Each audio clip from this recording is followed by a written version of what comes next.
안녕하세요. 오늘은 8월 28일 금요일입니다. 공주에 사는 그림 그리는 여자 김영주예요. 오늘은 뜻밖의 위로 책의 마지막 시간이 될 것 같습니다.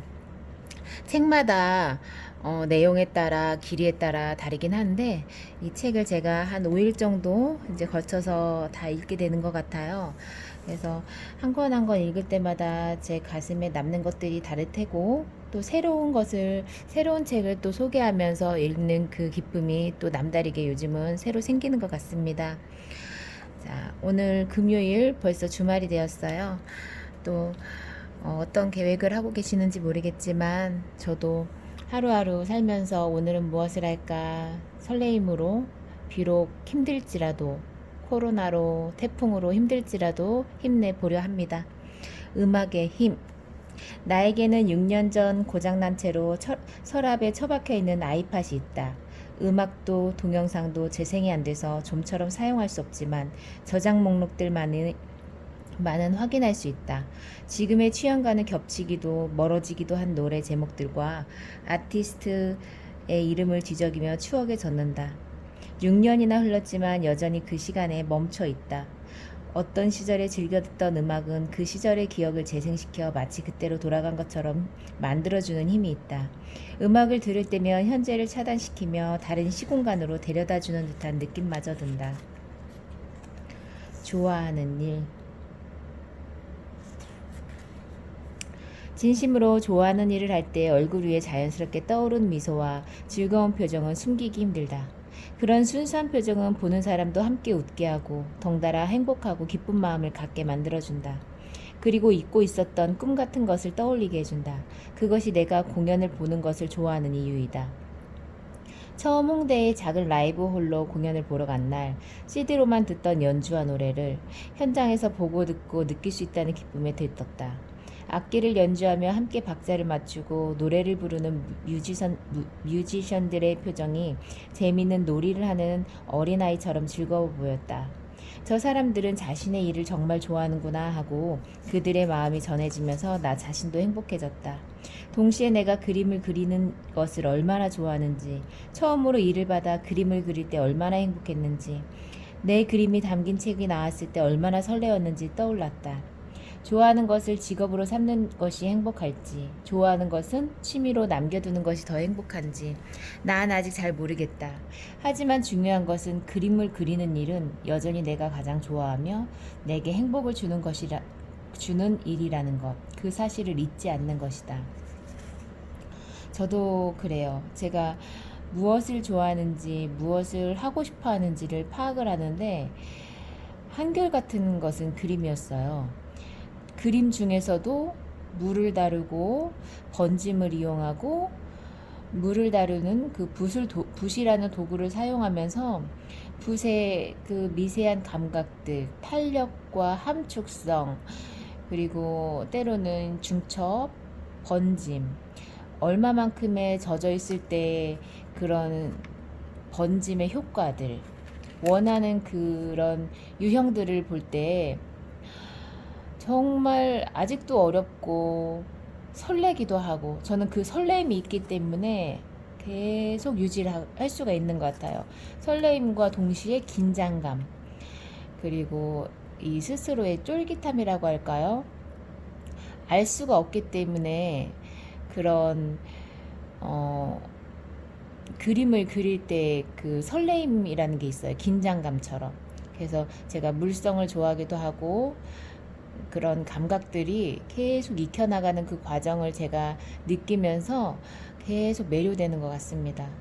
앞으로는 정말 작품도 다양해지면서 흔히 말하는 깊이감도 다르겠지만 때로는 가벼우면서 고수의 느낌도 나고 때로는 묵직하면서 또 오랜 시간이 담아져 있는 그런 작품으로 표현할 때도 있을 테고 전 제 스스로에게 기대가 됩니다. 앞으로 지켜봐 주세요.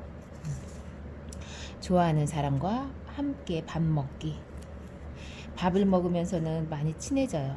좋아하는 사람이 있으면 함께 밥을 먹는 것이 많이 친밀감도 높이고 서로에 대해 알게 되는 그런 시간들이라 생각합니다. 오랜 시간 혼자였던 나에게 혼자서 밥을 먹는 일은 그다지 어려운 일도 꺼려지는 일도 아니었다. 오히려 좋아하지 않는 상대방과 마주 앉아 넘어가지 않는 밥을 넘기며 어색하고 무거운 공기를 깨기 위해서 실없는 농담을 던지고 궁금하지도 않은 질문들을 머릿속에서 바쁘게 만들어내는 것보다는 훨씬 편안하고 쉬운 일이며 이미 익숙해져 버린 일이었다. 하지만 그렇게 혼자서 밥을 먹는 날이 당연해지고 매일매일 반복되며 수없이 쌓여가자 나는 밥 먹는 시간이 두려워지기 시작했다. 그래서 식사를 거르거나 간단한 빵이나 라면으로 때우는 일이 많아졌다. 음식을 먹는 일이 즐거워야 하는데 그 행복을 잃고 건강도 잃었다. 그래서 혼자서라도 규칙적이고 제대로 된 식사를 하자고 결심했고 나만의 원칙을 세웠다. 일단 회사원들의 식사 시간은 피한다. 12시에서 1시, 6시에서 8시. 사람들이 너무 많아서 혼자 테이블을 차지하고 있으면 눈치가 보인다. 유명하고 2번. 유명하고 손님이 많은 맛집은 되도록 피한다. 혹은 오픈 시간이나 손님 없는 시간에 맞춰서 간다. 3번. 포장이 가능하다면 포장을 해와서 먹는다. 4번. 집에서 간단하게라도 요리를 해서 먹는다. 야채와 과일은 꼭 함께 먹는다. 혼자보다는 함께 먹는 밥이 더 맛있는 법이다. 좋아하는 사람들과 함께라면 더욱 좋을 것이다. 즐거운 대화를 반찬 삼아 쏟아지는 웃음을 양념 삼아 그렇게 함께 맛있는 음식을 나눠 먹고 싶다. 밥을 함께 한다는 건 즐거움이고 기쁨인데 저 같은 경우는 예민한 기질을 갖고 있어서 조금만 불편한 사람과 먹으면 속이 많이 금방 드러나요.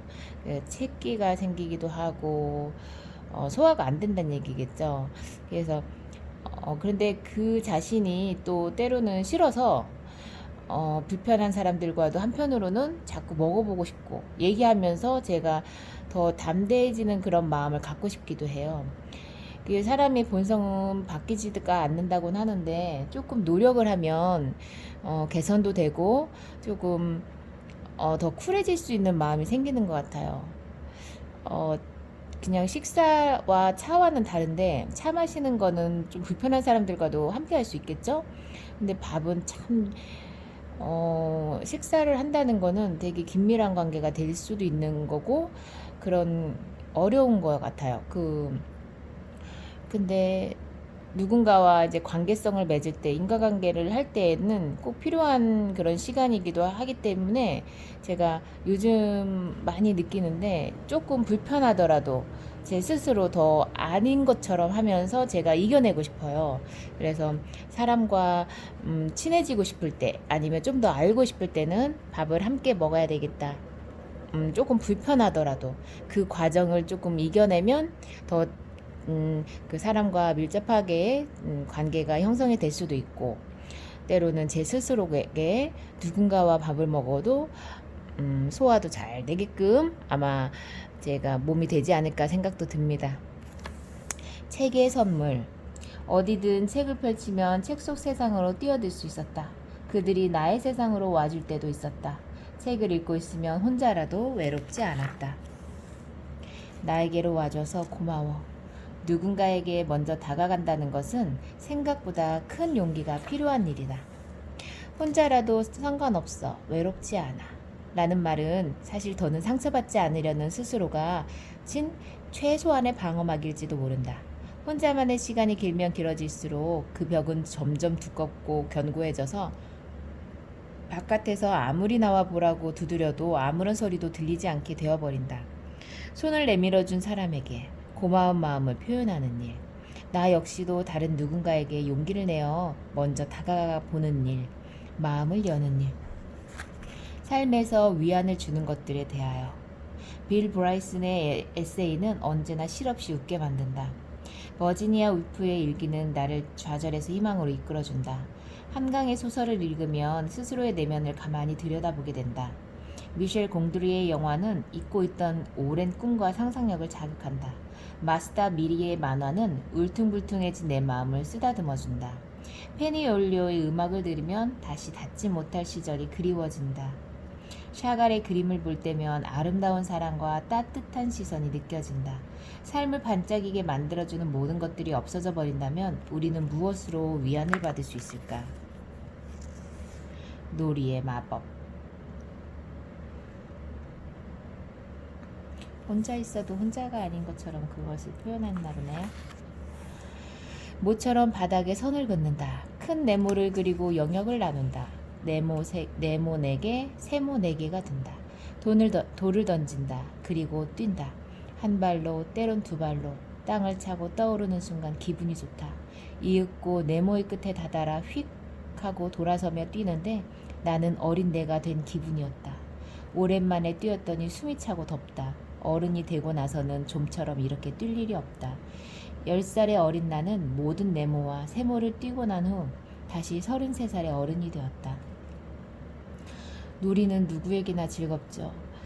하지만 어른이 되고 나서 나이가 들어가면서 그 놀이에 대해서 잊혀지고 있는데 어느 날 아이들과 함께 하거나 노는 모습을 보면서 잠깐이라도 참여할 때가 있죠.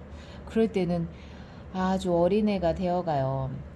그래서 사람들은 자기 내면에는 그 순수함이 있구나. 아니면 그 시절로 돌아갈 수 있는 그런 마음이 있구나. 그리고 가만히 있는 것보다는 조금이라도 바깥바람도 쐬고 몸을 움직였을 때 기분이 좋아지는 것을 느꼈어요. 그래서 우울하고 힘들고 기분에 따라 몸이 좌지우지 될 때가 많은데 그럴 때는 힘들어도 조금이라도 움직여서 바깥에를 한번 돌고 오는 게 좋다고 생각을 해요. 그러면 기분 전환도 되고 좀 기운이 더 나더라고요. 그래서 어린아이들처럼 노는 것도 바라보는 것도 좋고 때로는 조금 걸으면서 살짝 빠르게 걸으면서 좀 생각도 할 필요도 있고 그래서 사는 방법도 여러 가지인데 자기 스스로가 어떻게 해야지 내가 기분이 좋아지는지 어떤 모습일 때 내가 기분 전환을 할 수 있는지 자기 파악을 하는 게 중요하다고 생각해요. 책을 읽다. 바닥에 이불을 깔고 그 위에 눕는다. 이불의 한쪽 끝을 잡은 후 떼구르르 구른다. 이불 밖으로 머리만 빼꼼 내밀고 눈을 깜빡깜빡하며 가만히 누워있는다.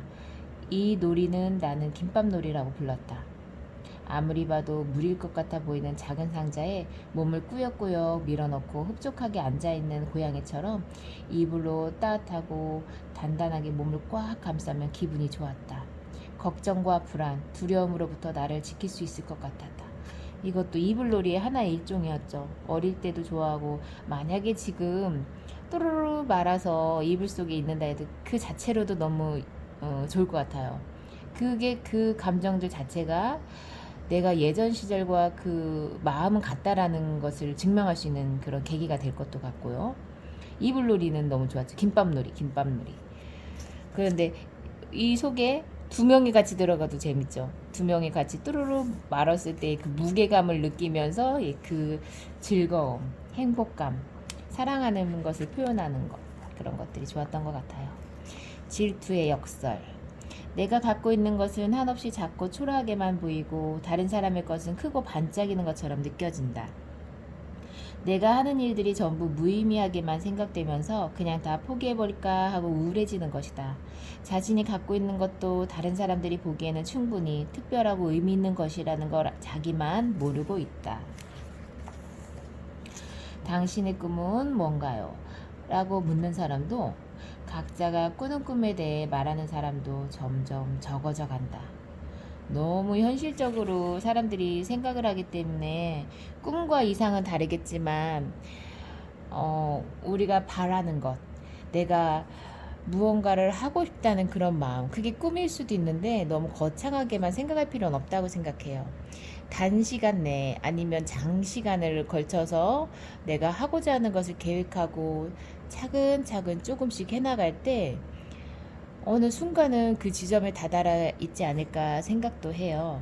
그래서 꿈은, 소망은 마음속에, 근데 마음을 표현하면서도 이루어지는 게 있다고 생각을 해서 말의 힘이죠. 그래서 좋은 말하고 좋은 계기를 만들려면 또 그렇게 이루어진 것처럼 말을 하고, 그래서 긍정의 힘과 긍정의 말은 삶을 참 윤택하게도 하고 바른 길로, 옳은 길로, 아주 희망의 길로 간다고 생각을 합니다. 그래서 누군가와 대화를 하면서도 내가 비록 그렇게 생각을 안 하더라도 그렇게 좋은 말을 하면서 제 기분도 좋아지고 그럴 것이다 라는 예상도 하면서 조금 방향성을 잡히게 될 때도 있어요. 그래서 의도적으로 조금 더 힘이 되는 말, 좋은 말, 긍정과 격려가 되는 말들을 조금 더 할 필요도 있다고 생각을 해요. 어른이 된다는 것은 점점 욕심을 버린다는 것일까? 터무니없는 상상은 하지 않게 되는 것일까? 점점 삶에 기대를 하지 않게 되어버리는 것일까? 행복의 상한선이 점점 낮아져 버린다는 것일까? 어른이 된다는 것은 그런 것일까? 당신의 꿈은 뭔가요? 라고 묻는 사람도 각자가 꾸는 꿈에 대해서는 말하는 사람도 적어진다. 내가 꿨던 꿈은 많았고 늘 변했다. 이루어진 꿈도 있지만 잊힌 꿈이 훨씬 더 많았다. 20대에는 애니메이션 감독이 되는 것과 세계를 떠돌며 여행하는 것이 꿈이었지만 지금은 일러스트레이터로 일하고 있다. 어떤 사람은 결국 꿈을 이루지 못한 거네요 라고 말하지만 꿈을 이루지 못한 거라기보다 합치고 나뉘며 변해간다는 거라고 말하고 싶다. 꿈은 꾸는 사람과 함께 변화하고 진화해 간다. 꿈은 소박하지만 내게는 소중한 것들. 마음의 위로가 되는 좋은 그림을 그리고 글을 쓰는 것. 집에 쌓아둔 안 읽은 책을 다 읽는 것. 여전히 간직한 꿈, 세계 일주. 마당이 있고 나무가 많은 조용한 집에 사는 것. 일생에 한 번은 꼭 직접 오로라를 보는 것. 악기 하나쯤은 스스로 연주할 수 있게 되는 것. 사랑하는 사람과 고양이와 개와 아이와 함께 행복하게 사는 것. 나중에 때가 되면 참 행복한 인생이었구나 하고 웃으며 죽는 것. 나눔. 바쁜 일상 속에서 조금이나마 숨을 돌릴 수 있는 점심시간. 어느새 옆에 다가온 작은 친구에게 식사의 일부를 나누어 준다. 시원한 그늘에 앉아 머리 위에서 흔들리는 나뭇잎을 바라본다. 시간에 쫓겨 허겁지겁하지 않고 천천히 밥을 먹고 있으니 마음에도 여유가 생겨 바람이 지나가는 것이 눈에 보이는 것 같다. 내가 고양이에게 나누어 준 것은 작은 연어 한 조각이지만 뜻밖의 간식을 먹고 만족스럽게 햇볕에서 뒹굴뒹굴하는 고양이는 모처럼 충분한 여유로움과 행복감을 내게 주었다. 길에 사는 고양이나 개들이 행복한 삶을 살 수 있는 동네라면 그곳에 사는 사람들도 행복할 것이라는 믿음이 내겐 있다. 배가 고프고 목이 마른 어떤 존재를 위해 기꺼이 밥그릇과 물그릇을 내어주는 따뜻한 마음을 가진 사람들이라면 분명 사람에게도 똑같은 마음을 내어주고 미소를 건넬 것이다. 이런 배려하는 마음과 주는 기쁨을 느낄 수 있는 사람은 참 대단한 것 같아요.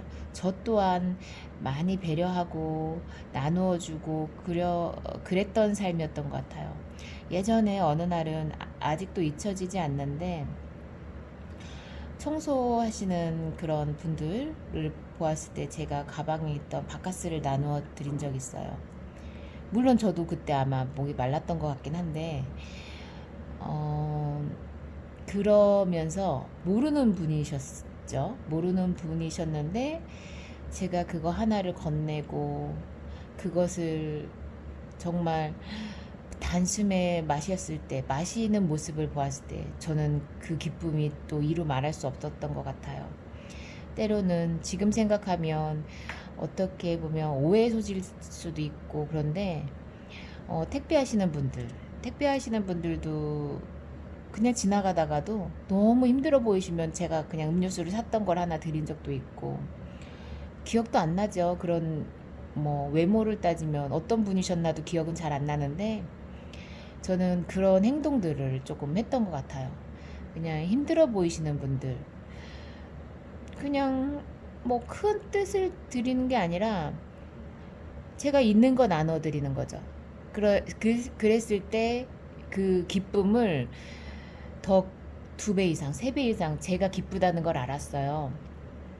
그래서 그 나눔을 많이 실천하려고 노력했었고 그런 것은 흔하게 있을 수 있는 것 같으면서도 쉽지가 않아요. 요즘 같은 경우는 이제는 사회생활 하면서 누군가에게 베풀었을 때 그것이 또 왜 그럴까? 왜 저 사람은 이럴까? 할 수 있다는 생각도 들 때가 있어서 조금 조심스러워지기도 하더라고요.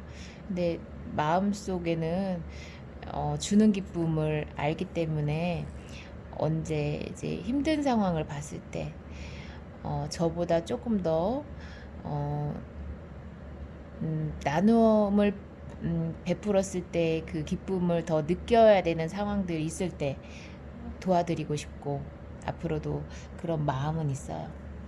그래서 나눔의 기쁨, 봉사의 기쁨 그런 것을 알긴 알죠. 봄이 온다. 봄에 동네 꽃집 앞을 지나다 충동적으로 히야신스 화분을 샀다.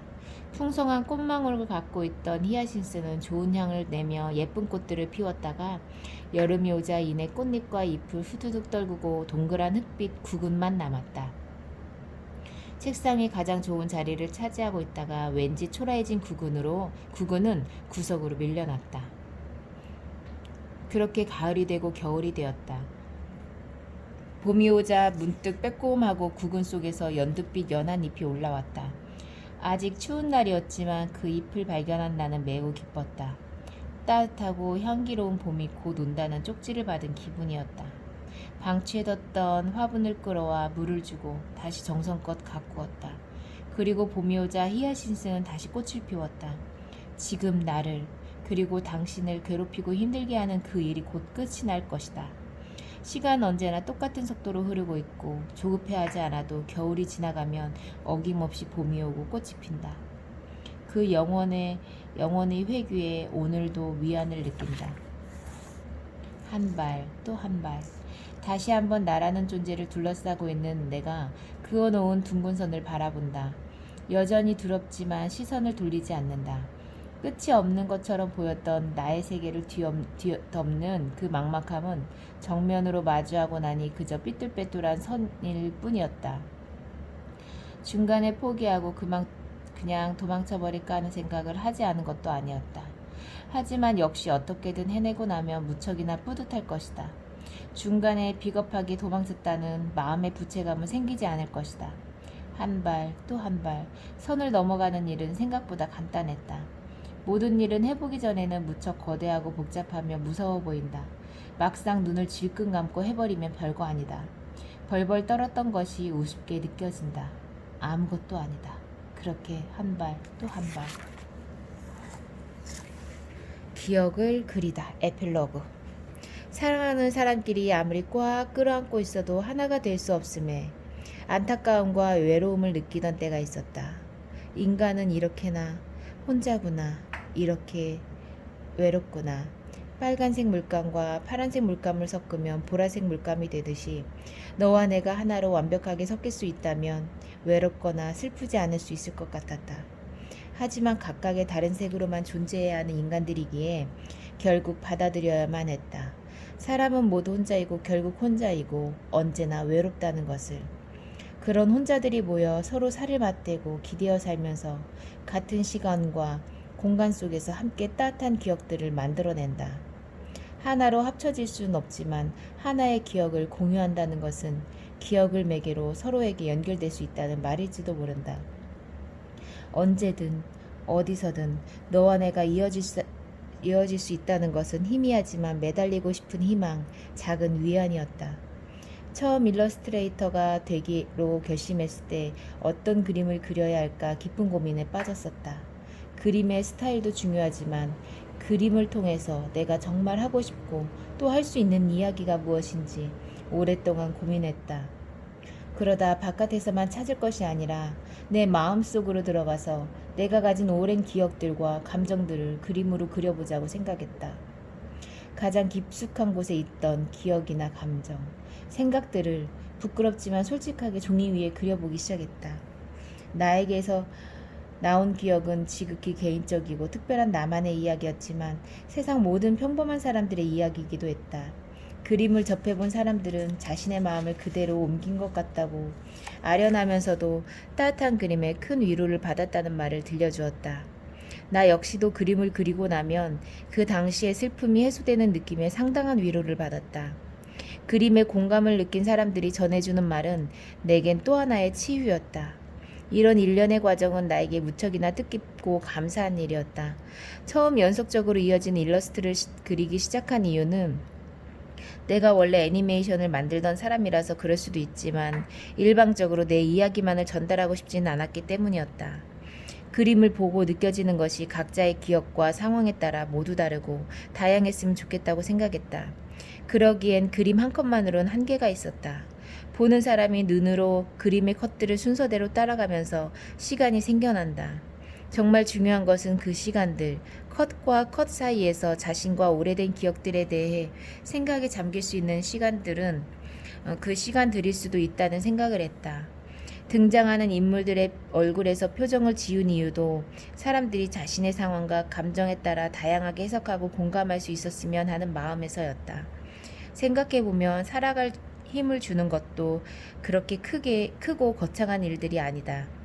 삶에서 우연히 마주하게 되는 사람이나 동물, 식물, 사물들 혹은 어떤 사건들을 통해서 생각도 못했던 위로를 받게 된다. 슬픔과 외로움에 지친 사람에게는 요란스러운 응원보다는 작지만 진심이 담긴 친절이 많은 말보다 작은 미소가 더 큰 위로를 준다. 우리는 일상 속에서 기대하지 않았던 작은 관심과 뜻밖의 찾아온 우연한 만남에서 스치듯 지나가지만 오래도록 마음에 남는 기억들에서 그러한 위로의 순간들을 만난다.